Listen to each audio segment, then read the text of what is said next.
Welcome back to the Marriott Marquis in Times Square, live from the DFS Players Conference. I'm Mike Blewitt from the Fantasy Sports Network, here with Tony Cincotta of the Fantasy Sports Network, hosting with me. And our guest right now, Jeff Collins from StatMuse. He's been speaking, dropping knowledge about basketball 101 and the approach to NBA DFS, correct? Yeah, it's awesome. Thanks for having me. Yeah, it's been a really fun event so far. I did one of my 2 presentations, and it was a really good time. You know what's interesting? I think that the knowledgeable daily fantasy player believes that daily fantasy basketball is the easiest to win. When there's money involved, I'm going to believe that nothing's easy to win. But that's what I hear. And the reason being that variances are taking out as far as when you look at daily fantasy baseball, you have a home run. So 2 feet gets a single, and then you get 6 points for the home run. Mm-hmm. In football, you can get 3 carries for 42 yards, but if 3 of them are 1-yard touchdowns, it's a great day. So that variance is taken out of basketball. How do you see it? Yeah, so I do believe that it is the easiest game for a skilled player. There's a lot of skill involved because a lot of it comes down to projections. And like you said, a lot of variance is taken out of it. Basically, you're looking at how many minutes is this player going to play and how many points per minute, fantasy points per minute, is this guy going to get. And we can figure that out a lot easier than we can on a day-to-day basis in baseball. Over the course of a season, you can pretty much figure out what a baseball player is going to do. But in basketball, you can pretty much figure it out every day. So, say, take it from the ground up, since it's basketball 101.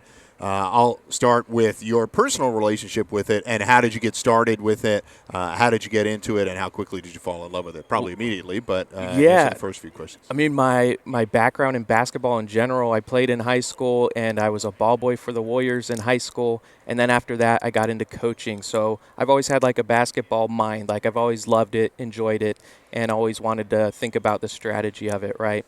Mm-hmm. So season-long NBA just didn't interest me as much because of like how much attention you had to pay to it, and all of the, you had to basically win the waiver wire, right? That's a lot of what being good at season-long NBA is. And daily, a little bit different. It's about figuring out who's going to be good that day, and if you can do that, you're going to win a lot of money. So it comes down to, like I said, minutes and points per minute. But then you've got to look at individual matchups too, right, every day. So every day you've got to figure out, is this point guard have a good matchup against his opposition? And so a lot of times you'll hear this term thrown around, DVP, defense versus position, right? It's talked about a lot. In my opinion, I think it's way overrated, because especially early in the season right now, a lot of people are trying to figure out, okay, I'm going to take this point guard in a really good matchup. This team is the 30th ranked against point guards. Problem is, look at that sample size. Who has that team faced, right? So I think that by looking at it a little deeper, you can figure out, wait, this team has played a bunch of really bad point guards. So they're not really as good against point guards as it looks like.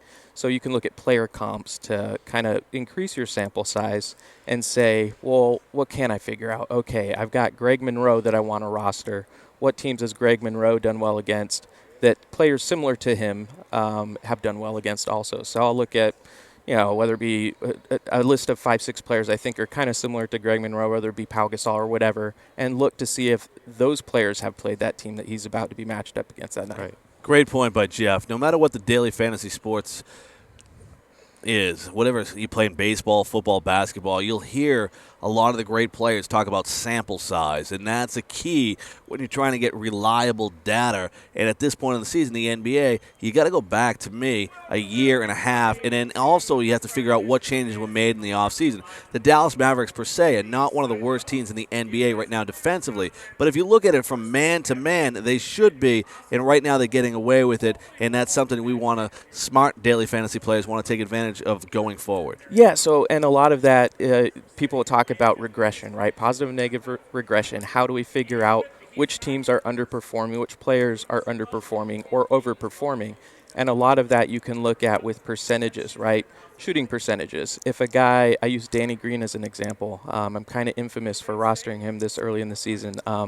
But basically Danny Green is shooting 20% from three-point land and like 25% from the field. Something ridiculous like that. Don't quote me on those exact numbers. But the point is, like, eventually he's going to land more in the, 45 and 40 range. And so that right now his price is dropping in daily, right, because he hasn't been performing well.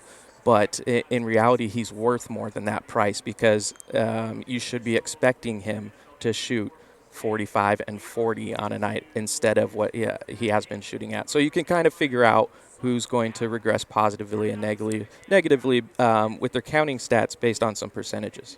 We're here with Jeff Collins from StatMuse. He's been speaking about basketball, NBA DFS, Basketball 101. I guess one thing I want to learn from you is what kind of pieces of information are you looking to learn from other people in the industry? Obviously, you're a speaker here. You're dropping knowledge, as I said earlier. But is there anything in particular you're maybe looking to learn from other people, either about NBA or even other sports? Well, that's the thing. I told people that showed up at my presentation that, look, I expect a bunch of you are already really good players.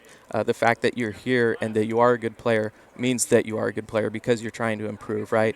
I don't think that I am the best player that I can possibly be. I think I'm a great player, don't get me wrong, but I know I can get better. And so there are so many really smart people talking right now. JM to Win is a really good example. He's doing a presentation that I'm missing that is they don't have enough chairs for in the room. So there's a bunch of really smart people that you can still learn stuff from, no matter how much you've learned yourself.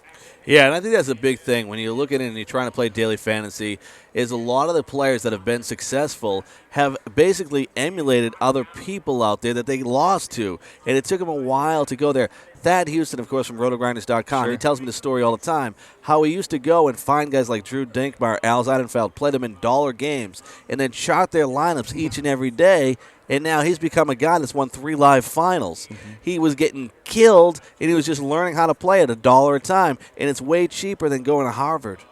It's a little cheaper. Yeah, I think that's the way to go about it. Jeff, I got to ask you one question before. Sure. That's something you touched on. Ball boy of the Golden State Warriors, right? Ball boy. I wasn't. So what years were these? Yeah, I wasn't letting him get away with this. This was the Gilbert Arenas years. These were some bad Agent years. Zero. All right, Yeah. so I'm going to ask you, who was your favorite player to get along with, and who was the worst player to get along with? Can I tell you an embarrassing story? Oh, Please do. Please Oh, do. my Yeah. goodness. We revel in embarrassing stories. So this is my first day on the job as a ball boy, right? And they decide, let's give them something really easy to do. Here, rebound the ball, pass the ball to the players, right? You can't mess that up. So I do, and I'm starting to rebound for Anton Jameson, another guy that was on the Warriors at the time. Their biggest player. I'm a huge fan of his, of course. I'm in high school, so I'm a little bit starstruck and nervous, and I'm rebounding the ball for Anton Jameson. A ball bounces away, so I was like, I got to give him a new ball. So I passed him the ball. The problem was someone else was already passing him the other ball. Oh, no. So he caught the other ball. I hit him straight in the face. Oh. And he gives me this look what are you doing, man? And that was my first experience, my first 10 minutes on the job. Whoa. That's tough. That's a tough debut, right? It was pretty rough. Hopefully it went up from there. Can you imagine? well- Can you imagine though if Jameson missed the game because of the ball boy? Oh, man. Or That had to the wear worst. a Yeah, terrible mask. foggy mask Oh, for no. the next Yeah. 8 weeks. So you say that, yeah, it got better. It had to have, right? But I've got one more quick story, because it gets worse. So mid-season, by then I'm a grizzled veteran. I'm totally confident. My family comes out to watch the games because they're all Warriors fans too. They're like, oh, we want to see you in action and stuff, right? Not much to see, but whatever. It was fun. So they all show up to the game. Everything's going great. At halftime, I'm rebounding the balls again and stuff. And the Warriors used to have a mascot called Thunder. It was this big blue, looked like Smurf on steroids, basically. Yeah. So he decided to run by and pants me at halftime. Oh. That's way worse than the ball situation. Oh, that's what I'm saying. Yeah, 20,000 people, my family included, get to see that. Luckily, I was wearing basketball shorts, but he didn't know that? That could have been dangerous. It was really dangerous. Imagine getting pants during an NBA game. There would have been everybody in the entire arena would have gotten indicted because he was a minor at the time. Right? Yeah, I was in high school. Yeah. That's a rough deal. There we go. We're talking, of course, Jeff Collins from StatMuse. Jeff, what's interesting? I talked about a lot of the guests that I believe that picking the players in daily fantasy is about 30% the way to success. Game type doesn't get enough consideration in the games you play in as a player.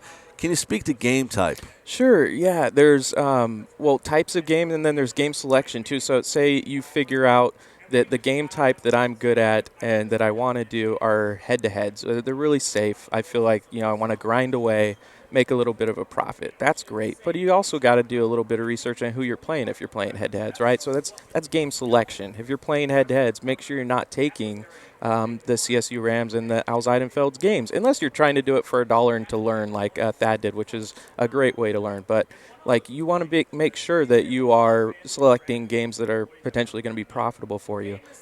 So that is one thing. And then when you are going for a tournament, that's a totally different strategy than you would be using for a head-to-head game, right? Head-to-head games, you want to build somewhat conservative lineup. Your goal is to create the highest floor projection for a team that you can while still having some upside. But tournaments, it's all about the upside. That you're going to fail most of the time. Yep. You just want to win the tournament that one time to make up for the other times that you've lost. It's not about finishing barely in the money. It's about winning that one time. Got it. This is great. This has been Jeff Collins from StatMuse. We're live from Times Square, the Fantasy Sports Network, covering the DFS Players Conference. We'll be back after this.